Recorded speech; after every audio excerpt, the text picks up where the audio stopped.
Good morning વિદ્યાર્થી મિત્રો, આપણે નેક્સ્ટ પોઈન્ટ ભણશું મીટર બ્રિજ.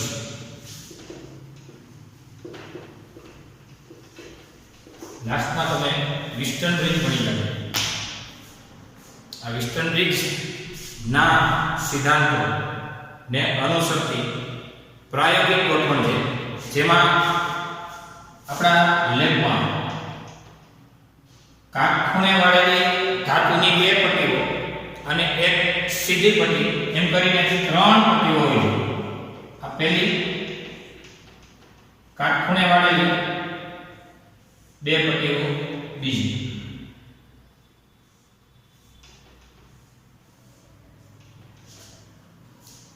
આ ગેપ અને આ ગેપમાં અવરોધ પાઠ્યપુસ્તક પ્રમાણે અહીંયા અવરોધ R અને અહીંયા અવરોધ S.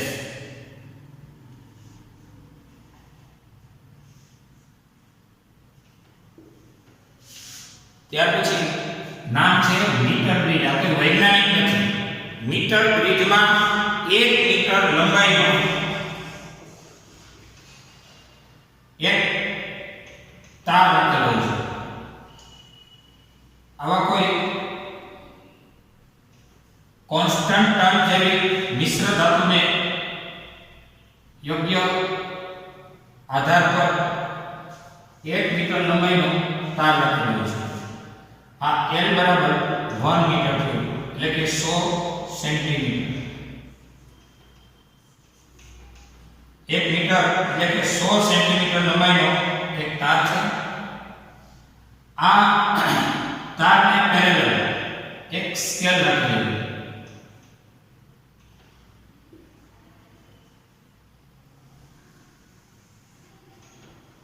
આ છે સ્કેલ.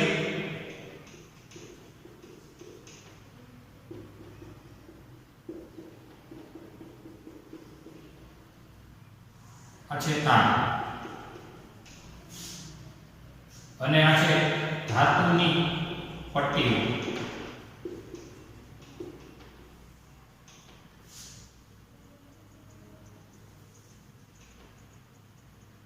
આ ધાતુની પટ્ટીઓ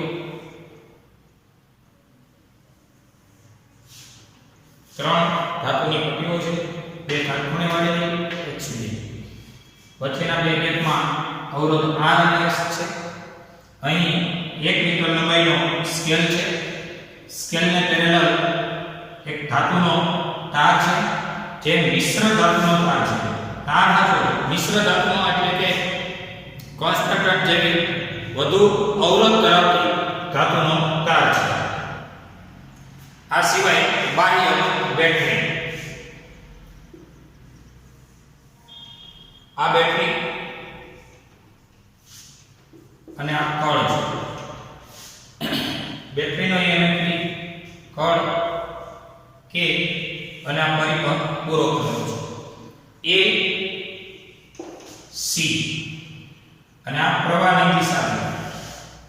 હવે સૌથી પહેલા તો આપણે ભણી ગયા ગેલ્વેનોમીટર શું છે.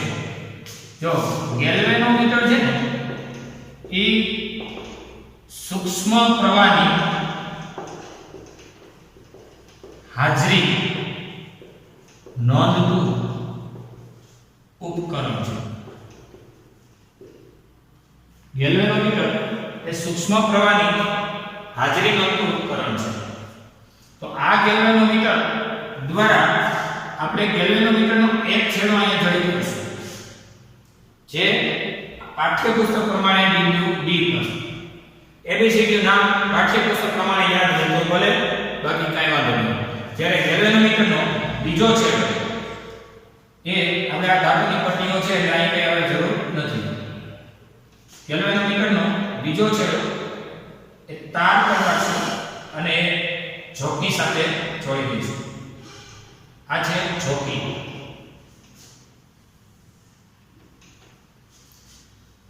અહીંથી આ અંતર છે L1 અને આ અંતર કહેવાય 100 - L1. તો આકૃતિમાં મીટર બ્રિજમાં ધાતુની 3 પટ્ટીઓ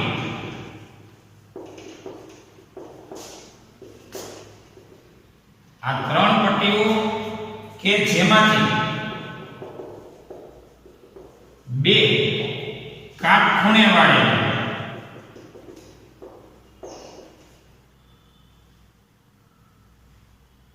અને સીધી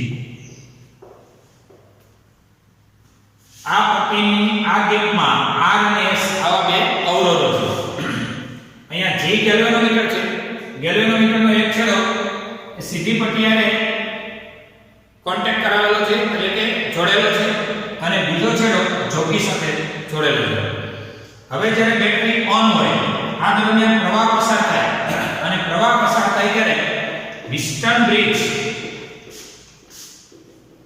સંતુલન શરત પરથી વિસ્ટન બ્રિજ સંતુલન શરત પરથી R ના છેદમાં S એટલે R ત્યારે એની સામેનો ગુણાકાર કરવાનો R into 100 L1 એટલે R into અહીંયા 100 L1 એ એક લંબાઈ બતાવે છે અને જેવડી લંબાઈ એવડો અવરોધ થશે. આપણા કેસમાં RCM L1 એ અવરોધ ગણાશે. RCM L1 અને એને આપણે કહી દઈશું આને અથવા કહી દઈશું R1 આને અથવા કહી દઈશું R2.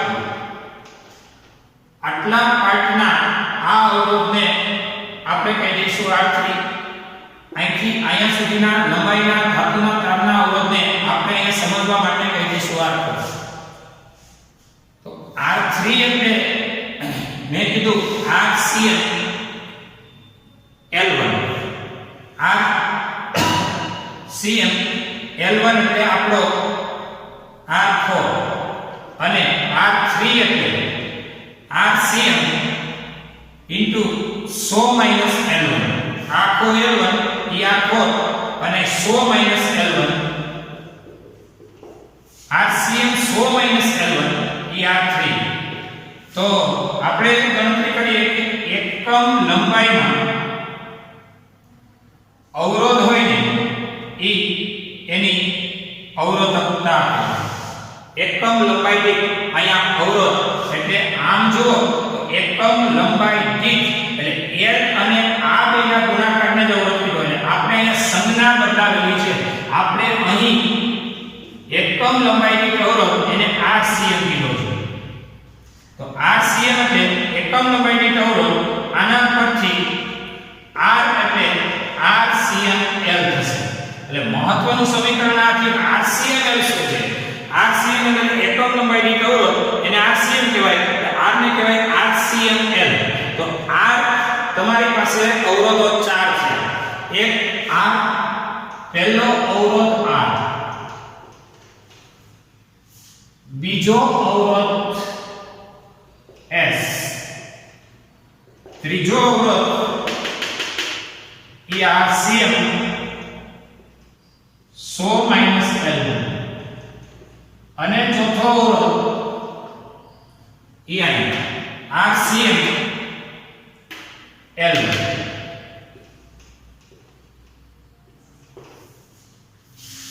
બે અવરોધો R અને S છે એ તો ફાઇનલ. કુલ લંબાઈ L એટલે 100 સેન્ટીમીટર ને 1 મીટરની છે.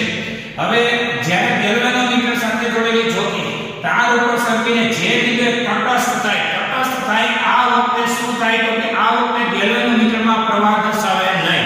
પ્રવાહ દર્શાવે નહીં તો વિસ્ટન બ્રિજ સંતુલન શરત થાય અને વિસ્ટન બ્રિજ સંતુલન શરતમાં આ બેનો ગુણાકાર એટલો જ આ બેનો થાય. તો આ બેના ગુણાકારમાં R સાથે આનો ગુણાકાર કરવાનો. તો હવે વિસ્ટન બ્રિજ સંતુલનની વાત કરીએ પહેલા એના જરા અવરોધો ચેક કરીએ. પહેલો અવરોધ R, પહેલો અવરોધ R, બીજો અવરોધ S, ત્રીજો અવરોધ 100 L1 into RCM, ચોથો અવરોધ એ 100 L1 ની જગ્યાએ ખાલી L1 એટલે એક L1 બીજો 100 L1 અને કુલ એને આપણે કહી દઈએ L1. L1 એટલે આપણી પાઠ્યપુસ્તક પ્રમાણે L1 સંજ્ઞા આપી છે. L આપણો બ્રિજ સંતુલનના શરત અંતર્ગત વિસ્ટન બ્રિજ સંતુલન પરથી આપણે વાત કરીએ તો કહેવાય બ્રિજ સંતુલન પરથી શું કહી શકીએ તો કે સામ સામેના બ્રિજ સંતુલનમાં ત્યારે થાય કે સામ સામેનો ગુણાકાર અને સામ સામેના અવરોધનો ગુણાકાર સરખો થાય. આ વખતે ગેલ્વેનોમીટરમાં કોઈ પ્રવાહ પસાર થાય નહીં, તો R1 નો ગુણાકાર R નો ગુણાકાર આની સાથે R1 R3 બરાબર R2 R4. હવે તમારી પાસેના R1 એટલે R3 એટલે RCM 100 L1, R2 એટલે S, R4 એટલે RCM L1. તો હવે અહીંયા આપણા RCM કેન્સલ થશે. ફાઇનલી R બરાબર SL1 ના છેદમાં 100 L1. આ સૂત્ર તમારી પાઠ્યપુસ્તકનું સાબિત કરેલું સૂત્ર છે. R બરાબર S L1 ના છેદમાં 100 L1. તો હવે વાત તો ખાલી આકૃતિની છે. આકૃતિમાં દર્શાવ્યા મુજબ મીટર બ્રિજ એ વિસ્ટન બ્રિજને અનુરૂપ એક પ્રાયોગિક ગોઠવણ છે, જેમાં 1 મીટર લંબાઈના ધાતુના તારનો ઉપયોગ થાય છે. આ ધાતુના તારને ક્યાં બાંધવાનો તો કહેવાનું કે 3 ધાતુની પટ્ટીઓ લો. એ 3 પટ્ટીઓ જે છે ને એમાંની 2 કાટખૂણે વાળેલી રાખો. 3 પટ્ટીઓ જેમાંથી 2 કાટખૂણે વાળેલી અને એક પટ્ટી સીધી રાખો. વચ્ચેના ગેપમાં R અને S આવા 2 અવરોધો જોડો. હવે 1 મીટર એટલે કે 100 સેન્ટીમીટર લંબાઈની પટ્ટી જે કાંઈ છે એ આ જે સ્કેલ એને પેરેલલ ધાતુનો તાર યોગ્ય આધાર પર જોડી દો. એટલે કે આના ધાતુની પટ્ટી એને જોડી દો. હવે 1 મીટર લંબાઈના તાર સાથે જોકીને આપણે ફેરવવાની છે. જોકી એટલે તમારે પ્રેક્ટિકલમાં આવશે. જોકી એટલે બોલપેન જેવી રચના હોય છે અને જે રચના દ્વારા તમારે આ રીતે આમ ફેરવતું જવાનું અને ફેરવતા જે બિંદુએ પહોંચતા ગેલ્વેનોમીટરમાં આવર્તન શૂન્ય બનાવે તે બિંદુએ તટસ્થ બિંદુ ગણાય. અને તટસ્થ બિંદુ થાય એટલે કોઈ પ્રવાહ પસાર થાય નહીં. આ વખતે વિસ્ટન બ્રિજ સંતુલન ગણાય. અને સંતુલન એટલે શું તો કે હામ હામેનો ગુણાકાર બરાબર હામ હામેનો ગુણાકાર. આ તો અવરોધ આપેલો છે અને આ તાર જેવડો હોય ને એને અનુરૂપ અવરોધ. જેવડી લંબાઈ હોય એવડો અવરોધ થવાનો છે. એટલે એકમ લંબાઈ અવરોધ ને આપણે અવરોધકતા કહીએ છીએ. તો અહીંયા RCM is into L એટલો અવરોધ ગણાશે.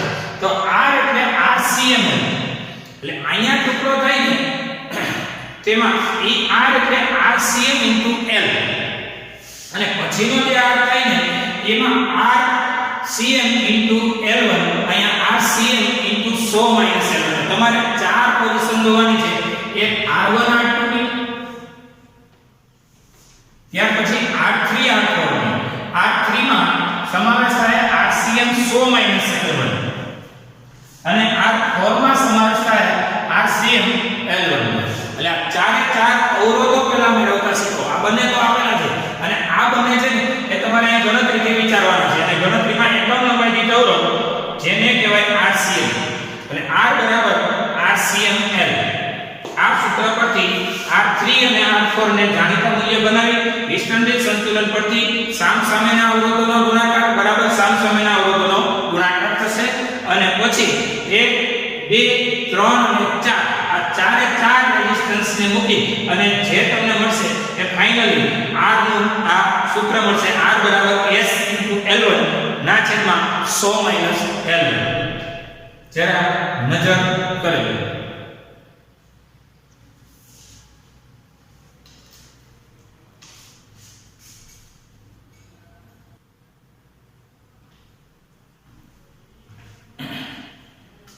ચલો ઉદાહરણ 3.9.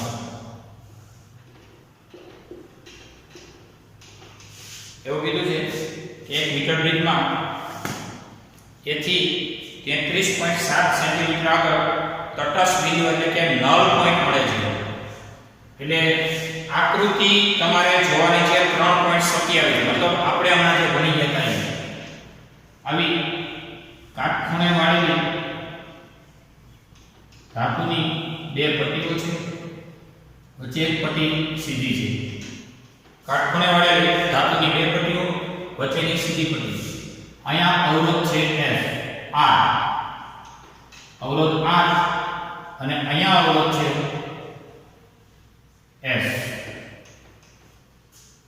ત્યાર પછી આ છે 1 મીટર લંબાઈનો તાર.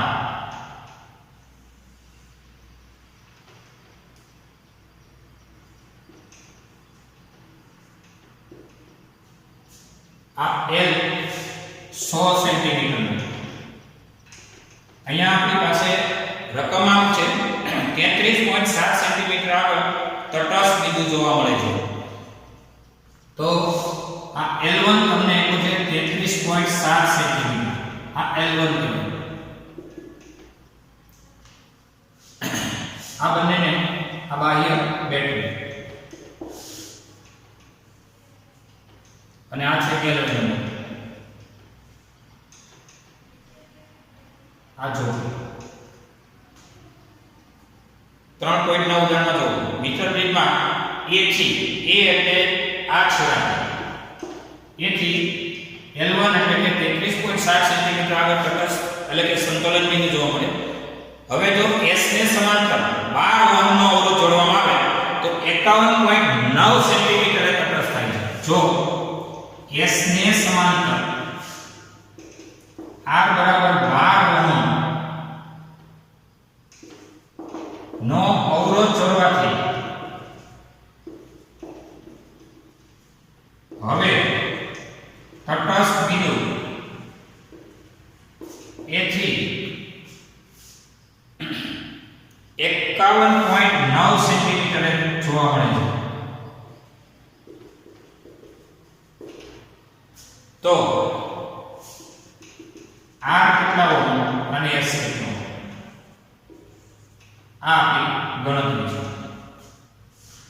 તો સૌ પ્રથમ પેલા તો S ને સમાંતર 12 ઓહ્મનો જોડવો નથી તે વખતે એટલે કે સૌ પ્રથમ A થી 33.7 સેન્ટીમીટરે તટસ્થ બિંદુ જોવા મળે. આ વખતે સૌ પ્રથમ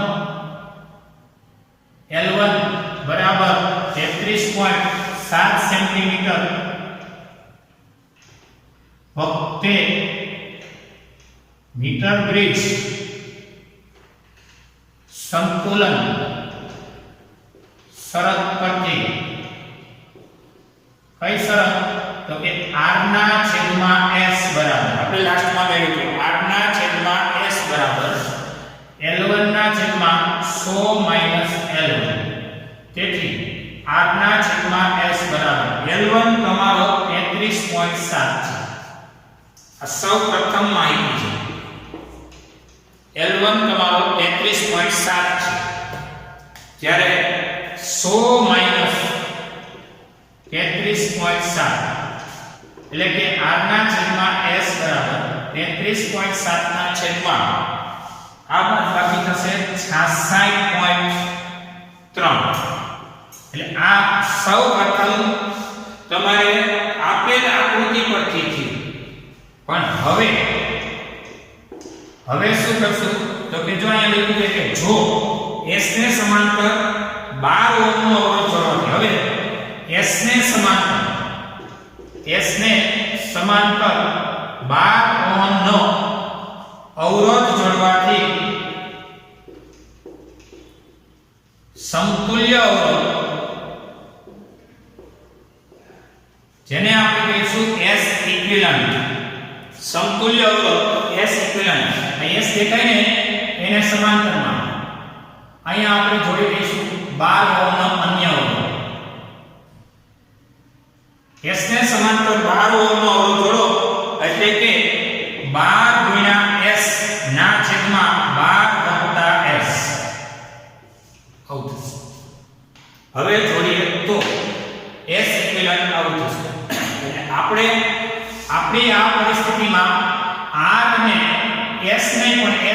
એલિમેન્ટને ઇન્વોલ્વ કરીએ ત્યારે તટસ્થ બિંદુ 33.7 ને બદલે હવે 51.9 પર સ્થિર થાય છે, એટલે કે ગેલ્વેનોમીટર આવર્તન કેવું બતાવી દે છે? શૂન્ય. તો આ વખતે અત્યારની પરિસ્થિતિમાં આ વખતે શું થશે? આ વખતે મીટર બ્રિજ સંતુલન શરત પરથી તમે લખી શકશો કે તમારી પાસે r, જેને આપણે જરાય હળી કરી નથી પણ અહીંયા હળી થઈ ગઈ છે, r અને 12 ના દ્વારા બન્યો છે s ઇક્વિવેલન્ટ. આ વખતે L1 કેટલો જોવા મળે છે? તો કે L1 ડેશ ના છેદમાં 100 L1 ડેશ. તમારી પાસે સૌથી પહેલા ફોર્મ્યુલામાં L1 હતો 33.8, પછી L1 ડેશ તમારો હવે બની ગયો છે 51.9. કારણ કે જ્યારે મીટર બ્રિજ સંતુલનમાં સૌપ્રથમ હતું ને ત્યારે 12 ઓહ્મનો અવરોધ જોડેલો નહોતો, ત્યારે માત્ર R અને S જ હતા. આ વખતે 33.7 સેન્ટીમીટર તટસ્થ હતું, તેનું સમીકરણ નંબર 1 બન્યું છે. ત્યાર પછી 12 ઓહ્મનો જોડવાથી 12 ને S સમાંતરમાં જોડવાથી અંશમાં ગુણાકાર છેદમાં સરવાળો. સમાંતરમાં અવરોધોનું સમતુલ્ય સૂત્ર તમે જાણો છો, અંશમાં ગુણાકાર છેદમાં સરવાળો 12 * S છેદમાં 12 + S, એટલે એને S ઇક્વિવેલન્ટ કહેવાય, એટલે કે સમતુલ્ય અવરોધ. હવે R ને એમ રાખ્યા, S ઇક્વિવેલન્ટ એ આ ગેપનો અવરોધ. સંતુલન શરત પર શું કરવાનું છે? આના છેદમાં બરાબર આ લંબાઈ ના છેદમાં પછીની લંબાઈ, એટલે પહેલી લંબાઈ છે 51.9, આ 51.9 ના છેદમાં 100 - 51.9. અહીંયા R ના છેદમાં S ઇક્વિવેલન્ટ, અને S ઇક્વિવેલન્ટ શું છે? જોઈ લો, S ઇક્વિવેલન્ટ એટલે 12S ના છેદમાં 12 + S. એટલે અહીંયા હું છેદમાં લખું તો એ છેદનો છેદ જશે અંશમાં, 12 + S એ જશે અંશમાં, આ છેદ નો છેદ એ અંશમાં ગયો. તો પછી 12 R કૌંસમાં 12 + S ના છેદમાં S * 12, આ S એમ અને 12 એમ. આ બેનું સ્થાન અદલ બદલ કર્યું હોય, 125 નથી જોઈતો, S છે, S એમ 12 એમ. અહીંયા 51.9 ના છેદમાં 100 - 51.9, એટલે એ થશે 48.1. તો હવે આમાંથી તમારે R અને S ની કિંમત મેળવવી છે. તો તમે જાણો છો કે R/S દેખાય, R/S એટલે તો આ ગુણોત્તર છે જ, એટલે અહીંયા મને R/S દેખાય છે. તો હવે R/S ની જગ્યાએ હું મૂકીશ 33.7 ના છેદમાં 66.3, પછી અંશમાં 12 + S ના છેદમાં 12 બરાબર 51.9 અને 48.1. આ ક્યાંથી આવ્યું એના માટેનું કારણ લખી, કારણ સમીકરણ 1 પરથી. R/S ની જગ્યાએ આપણે મૂકીએ 33.8 ના છેદમાં 66.3.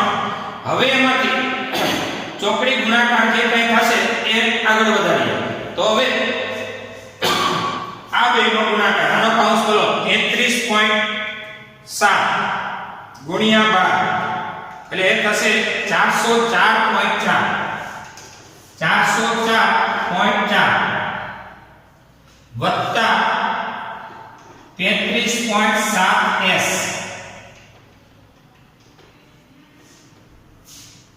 ના છેદમાં જોઈ શકો છો 66.3 ગુણ્યા 12, એટલે છે 795.6. સાદું રૂપ છે, તમે ગમે એ રીતે આપી શકો.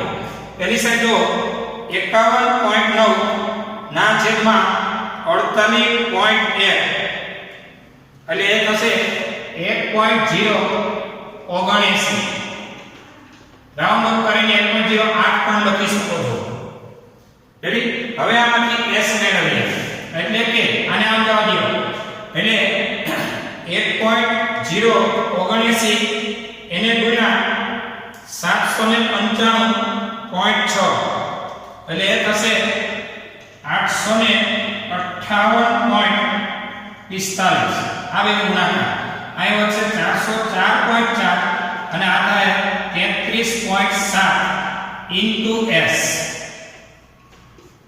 આ સ્ટેપ તમે જોઈ શકો હવે આમાંથી આને બાદ કરીએ એટલે કે માઈનસ 404.4 એટલે એ થશે 454.052 અને હવે આ બાદબાકી આ થઈ પછી 33.7 વડે ભાગી નાખીએ એટલે s મળે s બરાબર આને છેદમાં લઈએ એટલે એને ભાગ્યા 33.7 એટલે એ થાય 13.47 s બરાબર a મળશે 13.47 તમારા પાઠ્ય પુસ્તકમાં જોઈ લો રાઉન્ડ ઓફ કરતા હતા 13.5 ઓહમ આ તમારો જવાબ છે સાંકડાનો રાઉન્ડ ઓફ કરતા હતા 13.5 ઓહમ અને હવે તમારે a સિવાય બીજું એક મૂલ્ય મેળવવાનું હતું s નું s મળી ગયા પછી r નું તો r મેળવવો હોય તો તમારે આમાં એકાદમ કિંમત મૂકી દેવાની આને નંબર આપી દઉં સમીકરણ નંબર 3 અને 3 ને મૂકી દઉં 1 માં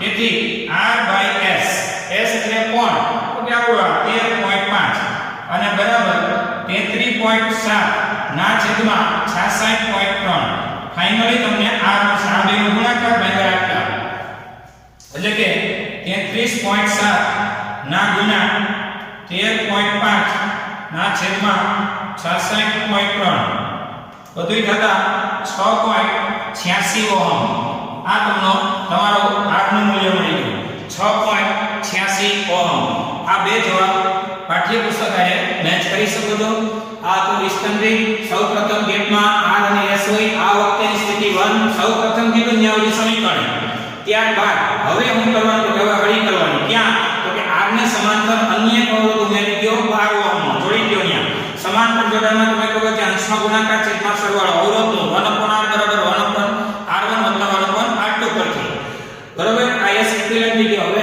r પછી આનો તંત્રનો s ઇક્વિવેલન્ટ અને આથી કઈ સંતુલન સ્થાનમાં L1 ડેશ અને અહીં કહે 100 L1 ડેશ આ તમારો વિસ્તૃતને પડતી મીટર દીઠ સંતુલનની જે પાઠ્યપુસ્તકની થિયરી પ્રમાણે તમારું આ સૂત્ર અને પછી r s નું આ જાણીતું મૂલ્ય એ સમીકરણ 1 માંથી એ મેચ કરી એ મેં કારણ બતાવી દીધું એને આને લગતા ગણતરીને અંતે હવે જો આ તમને એક સૂચના આપી દઉં જરૂરી તમને એમ કહે કે અમારી પાસે ગણતરીની આખી કોઈ શોર્ટકટ મારે કહ્યું કે બધા વિદ્યાર્થીઓને ધ્યાનમાં લઈને થોડી લોંગ એવી ગણતરી બતાવી છે તમને એમ કહે કે મારે આને 3 થી 4 સ્ટેપમાં પૂરું કરી દેવું છે તો થઈ શકશે જેને કહેવાય સાદું રૂપ એટલે સ્ટેપ કાપી ગયેલું છે મેં જાણી જોઈને 3-4 સ્ટેપ વધારે લીધા છે રેડી અહીંયા સુધી જોઈ લો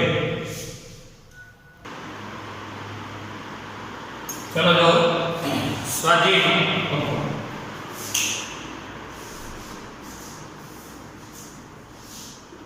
સ્વાધ્યાયનો 10મો દાખલો એમાંનો એક મીટર બ્રિજ આકૃતિ 3.27 માં છે એમાં જ્યારે y અવરોધ 12 ઓહમનો હોય ત્યારે છેડાએથી તટસ્થ બિંદુ 39.5 સેન્ટીમીટર મળે છે તો અવરોધ x શોધો તો એવું લખ્યું r ને સ્થાને x લ્યો r ને સ્થાને x અને s ને સ્થાને y લ્યો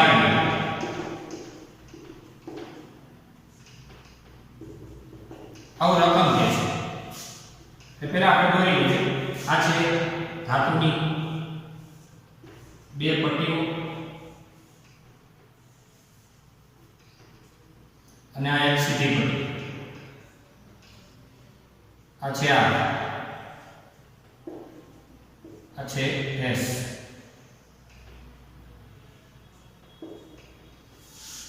r ને સ્થાને x લ્યો r દેખાય એને x કહીએ અથવા x આ રકમ કરવાની અને s ને સ્થાને y લો s અથવા અહીંયા કહી દો y આ થયો 1 મીટર લંબાઈનો તાર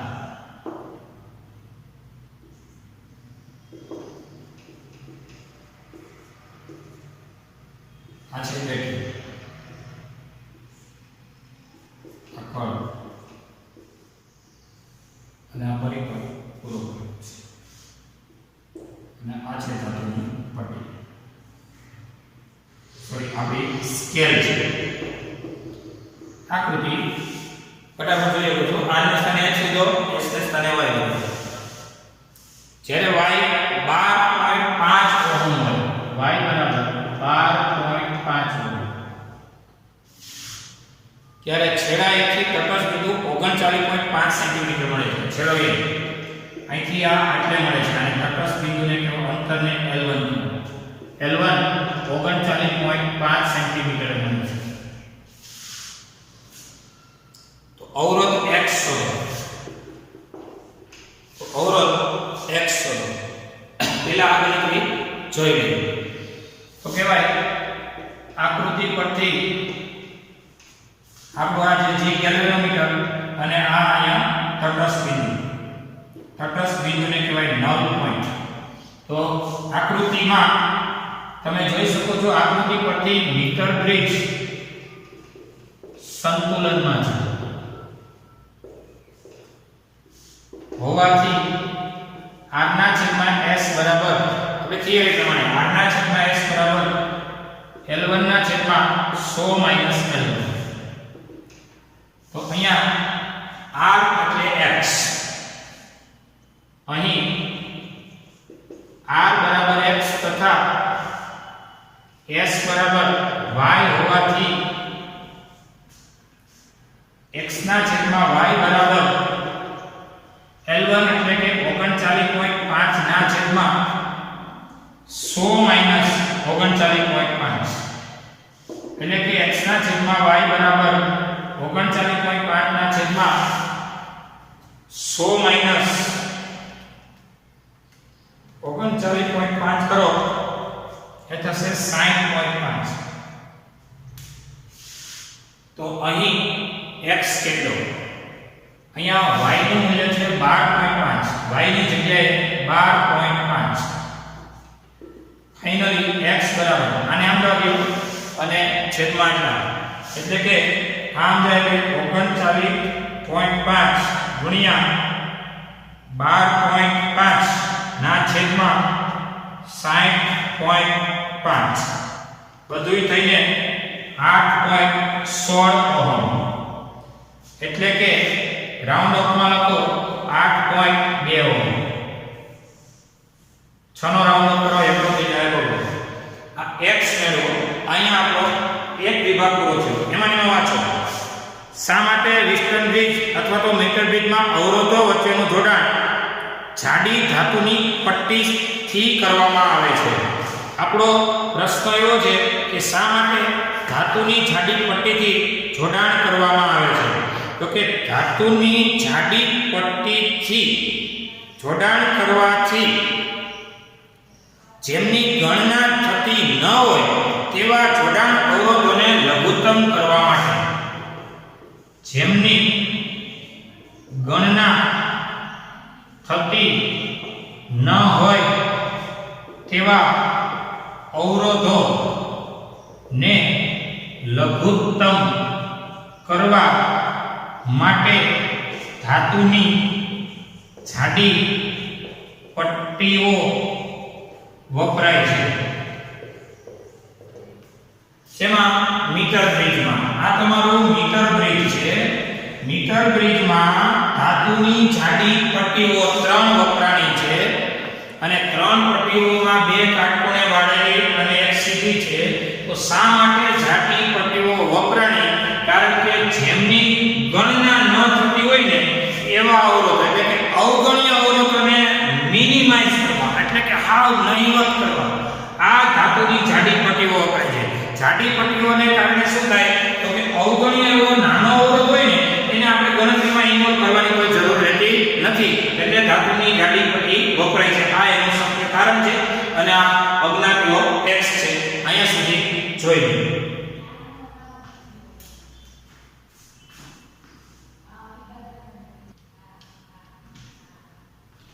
જો પ્રશ્ન બી x અને y ના સ્થાન અદલ બદલ કરવામાં આવે તો ઉપરના બ્રિજમાં તટસ્થ બિંદુનું સ્થાન ક્યાં થાય? જો આપણો બી પ્રશ્ન એ પછી બી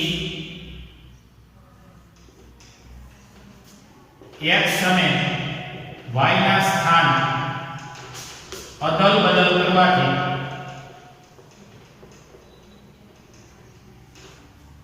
તટસ્થ બિંદુ નું સ્થાન તટસ્થ બિંદુના સ્થાનની ગણતરી. તો સૌપ્રથમ આપણે ખબર છે કે x અહીંયા હતો અને y અહીંયા હતો. આ વખતે L1 અહીંયા થશે અને L2 અહીંયા થશે. હવે સ્થાન બદલવાથી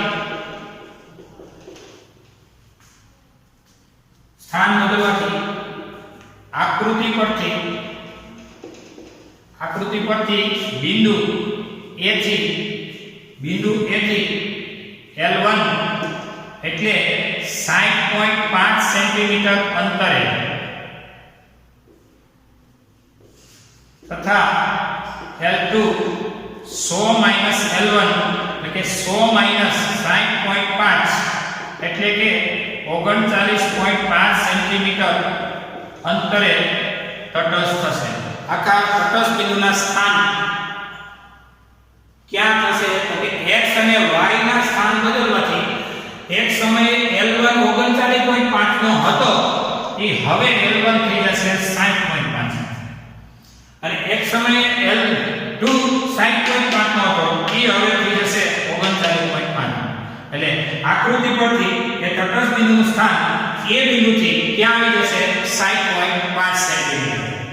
ત્યાર પછી સી બ્રિજના તટસ્થ બિંદુ આગળ ગેલેનોમીટર અને બેટરીને અદલાબદલી કરવાથી શું થશે? કોઈ પ્રવાહ બતાવશે? તો કહેવાનું કે બ્રિજના તટસ્થ બિંદુ આગળ ગેલેનોમીટર અને બેટરીને અદલાબદલ કરવાથી કોઈ પ્રવાહ દર્શાવશે નહીં.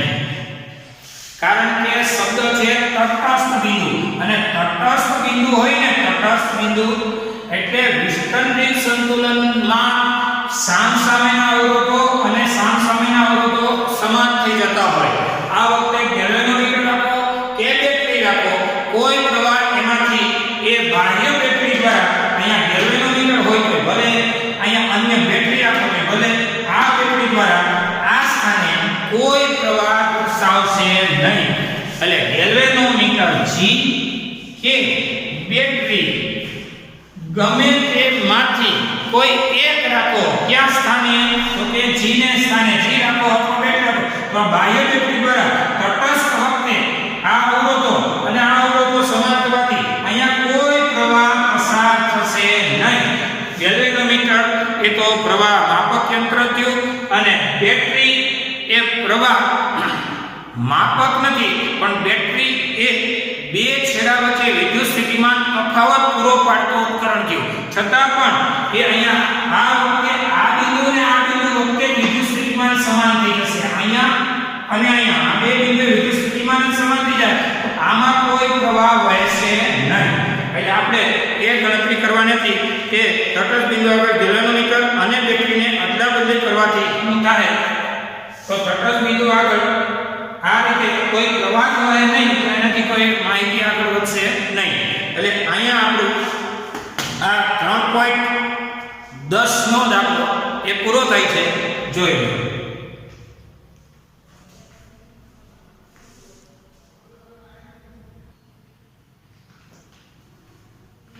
હવે આ ચેપ્ટરમાં એક થિયરી છે ઓહમના નિયમની મર્યાદા.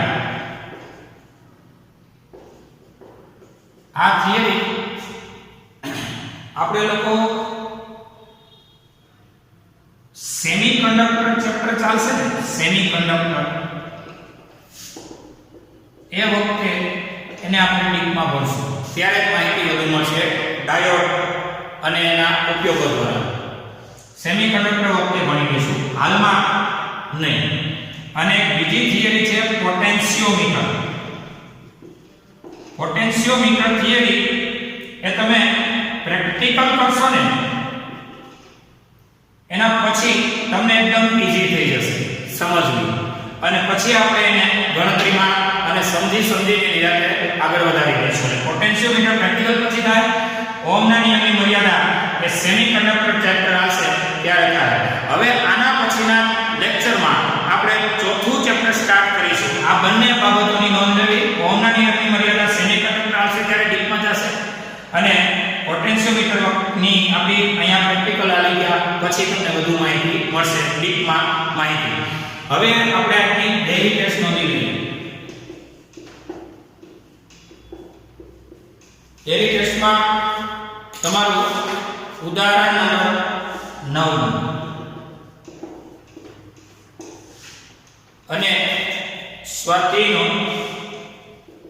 દાખલો 3.10 આજની ડેઈલી ટેસ્ટ, અને આ બંને એ આપણે પછીથી ભણશું. હવે નેક્સ્ટ લેક્ચરમાં આપણે ચોથું ચેપ્ટર સ્ટાર્ટ કરશું. અહીંયા સુધી જોઈ લો. અહીંયા આપણું લેક્ચર પૂરું થાય છે.